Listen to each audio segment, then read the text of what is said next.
Hi everybody, welcome back to our Dig In series focusing on food for life. We're welcoming back Rachel again from Cae Rhug. Hi Rachel. Good morning. How are you today? Very good, thank you. It's gorgeous and sunny out today.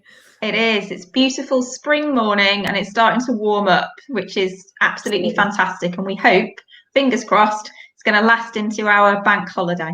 Oh, hopefully. We've talked a little bit in the last videos that we've done for this series about what people can grow, when you could be growing, what you can be doing to prepare your growing spaces for a new calendar of growing. And those have worked really well. We've had some excellent feedback. But one of the things that we haven't really maybe touched on yet is for those people who don't have back gardens or big spaces for growing, who they can't maybe think about, raised beds or sprawling gardens to grow their fruit and vegetables. What we wanted to talk about today and touch on a little bit is what we can do to grow in smaller spaces. So for those people who are thinking about growing in maybe, small sort of terraced gardens, flats even, growing on balconies, those kind of things, for people not to think that they can't grow, but to think maybe a little bit more strategically about what they can grow in those smaller spaces. So Rachel's going to very kindly answer a few questions for us that have been posed by the group.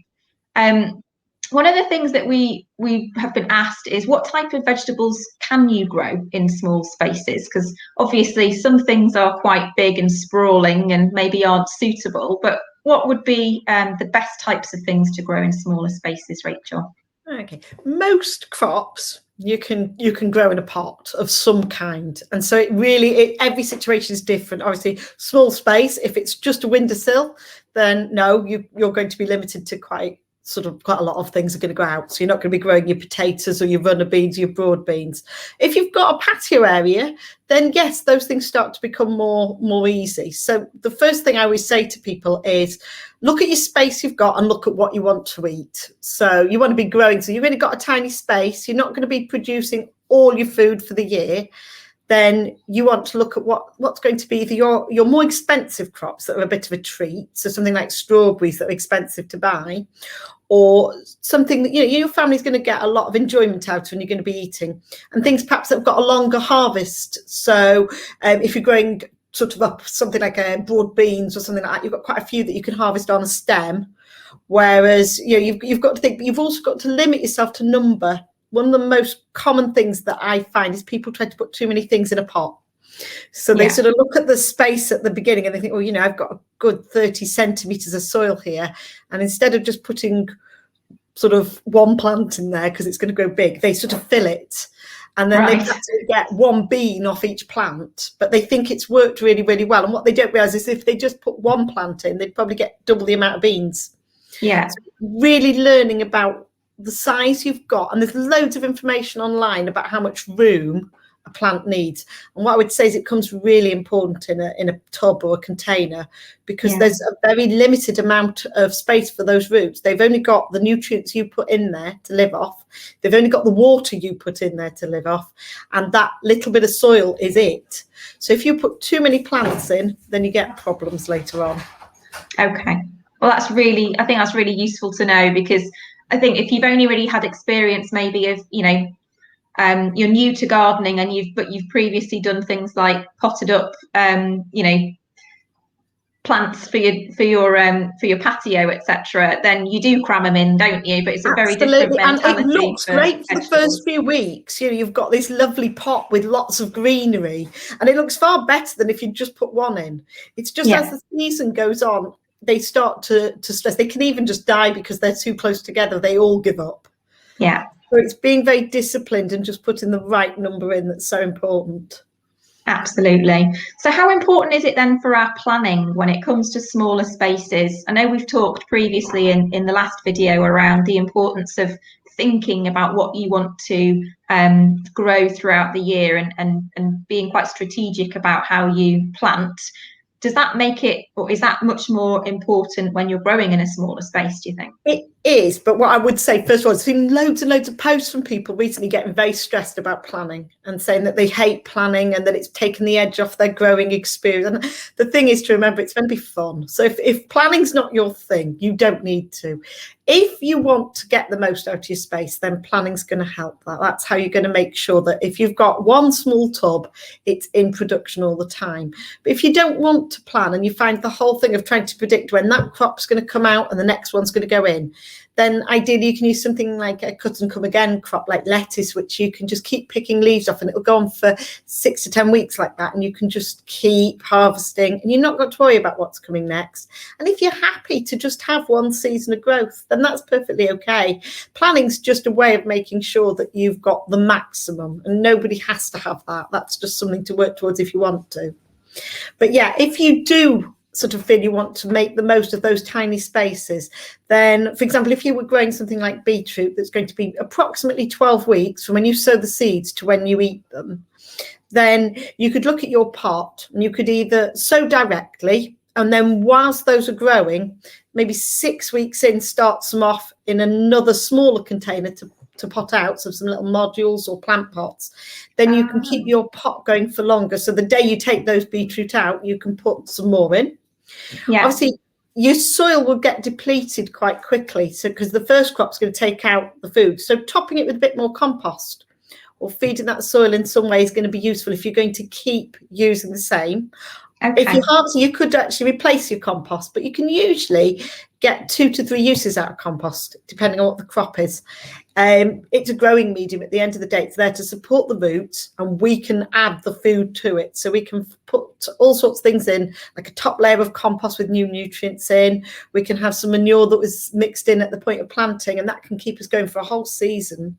So, making sure your pots of soil is at its healthiest for whichever crop you want to put in. Different crops have different nutrient requirements, but that gets a bit heavy. Oh no, I think that's really useful advice. Definitely, really like the idea about the beetroot example. Sort of, starting things off in another pot and then transferring them over. That's a really great way of doing it. Some things don't like being moved very much. You have to, if you're going to do that, you have to move them quite early. So with beetroot, I tend to suggest growing them in a module because they're easy to pull out. You don't want to disturb the root. If you do, you won't get a nice beetroot. Right. So it's a short period of time. And when it's got its first true leaves, that's the ideal time to put it out. So when a seedling grows, it puts out usually a couple of little leaves that are not going to stay on the plant. They drop off. And following that, you get their true leaves coming up. When you get the first set of true leaves, then that's the perfect time for something like beetroot to move into its new container. So you can time things. You could decide that, I'm going to put beetroot in now, but I'm going to follow it with some salad. So you could have your salad growing on in some modules at the side. And then as the beetroot comes out, the salad goes over. And as soon as the modules are free, you could go, I know that salad's going to be growing in there. I'm going to put something else in the module that I want to grow next. And be always thinking about what's coming. And you can I could go on into the timings of all the different things and it'd take too long and nobody'd really remember it. But just a good Google search will tell you the timings for most veg to grow, how long they'll sit in a module happily and how long they'll be before you eat them. And you can start to get a bit of a feel for it. But don't get stressed about it. No, we don't. Life's too short to stress, isn't it? We don't want to be stressed over our veg. We just want to enjoy the process and the results of it, don't we?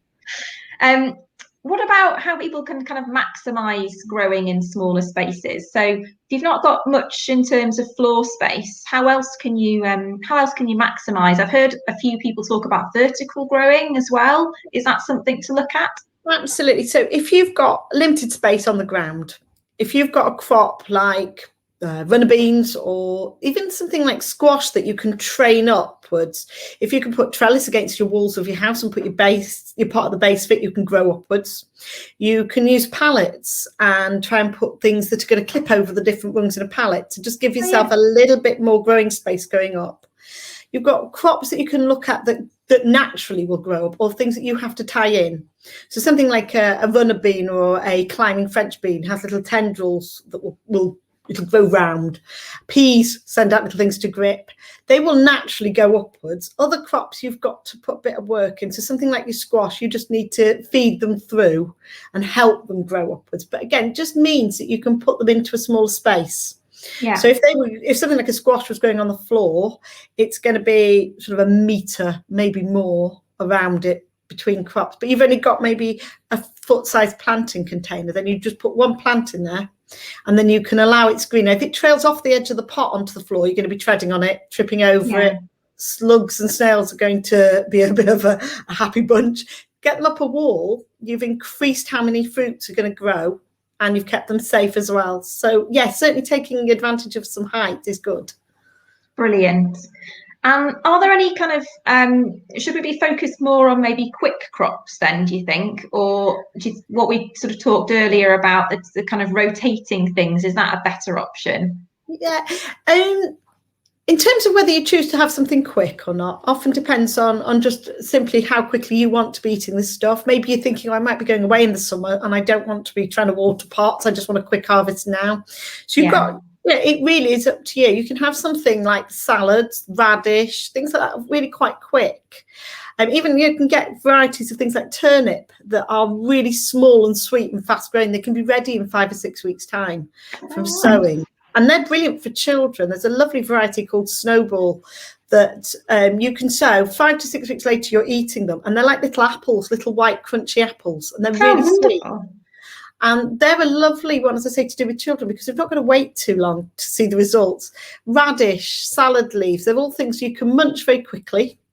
And you haven't got to put a lot of work into them. They can, and you don't have to worry about watering them all summer. You could have those done, or you could put another crop in to follow if you're going to be home. Or you might think, no, actually, I want to get some stuff done now, and I don't want to be doing lots of successional sowing. I just want one crop.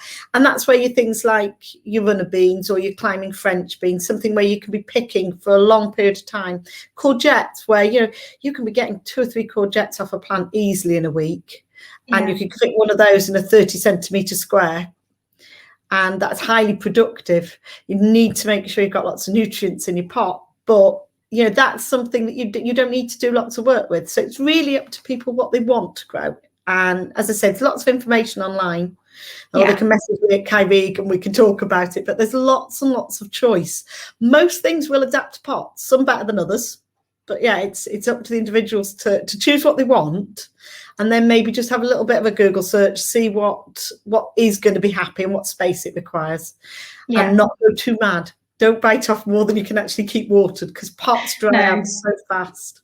Absolutely. And I think what you touched on there about sort of growing with children as well, and also maybe older people or less able people. Having things growing in pots is a great way of kind of getting involved as well, isn't it? As part of that process. And I certainly find that with my own little girl, growing things at home is more inclined to actually get her to eat something that's green and healthy if she's had some involvement in growing it. Yeah. Absolutely. I think it really does inspire children. If they've got access to things that are growing, they can see the slow process of how these leaves form or how fruit forms. And that anticipation really encourages them to try it at the end of it. It really does. Yeah. And if you can make something fun like a pizza out of it, even better. Absolutely. Yeah, definitely. It's the tricks of the trade, those, aren't they, really?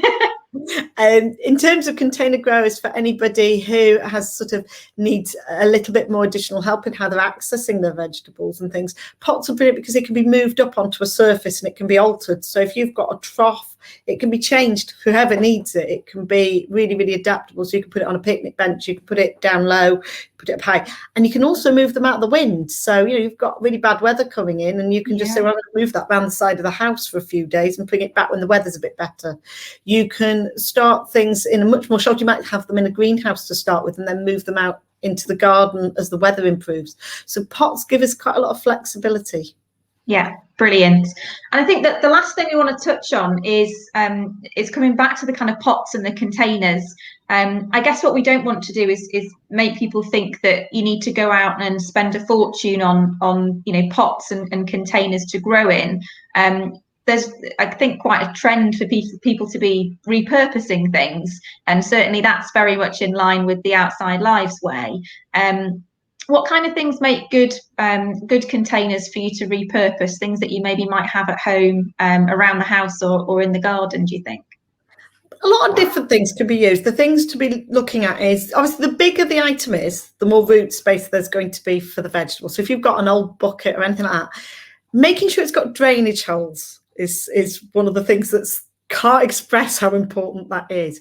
You don't realise how much waterlogging is going on at the very, very bottom until your plant starts to die. And the top can feel like it's coping with it. The bottom will be struggling. And so often people forget to put drainage holes in pots. So if I had one piece of advice, that's the most important. Good sized drainage holes. 2, bigger the better. More room for your pots, but don't get hung up about that. If you've only got something small, then just go with whatever you've got and adjust which crops you put in to allow for that. I'm trying to think of what other things that I would suggest. Don't go for it, really. If not, avoid something like a glass jar, because a glass jar you can't make any holes in. And that, a welly, teapot, whatever you think, as long as it's angled and you've got drainage, I think it's worth trying. Perfect. Just be adventurous with it. Be adventurous and be fun with it, and especially if it's going to be around your house, you can get quite quirky with that. Wonderful. As always, it's been a pleasure to talk to you today, Rachel. Thanks so much for answering those questions and giving us some of your expert advice, and we look forward to speaking to you again very soon. All right, thank you very much, Natalie. You're welcome. Bye. Have a good day. Bye-bye. Bye.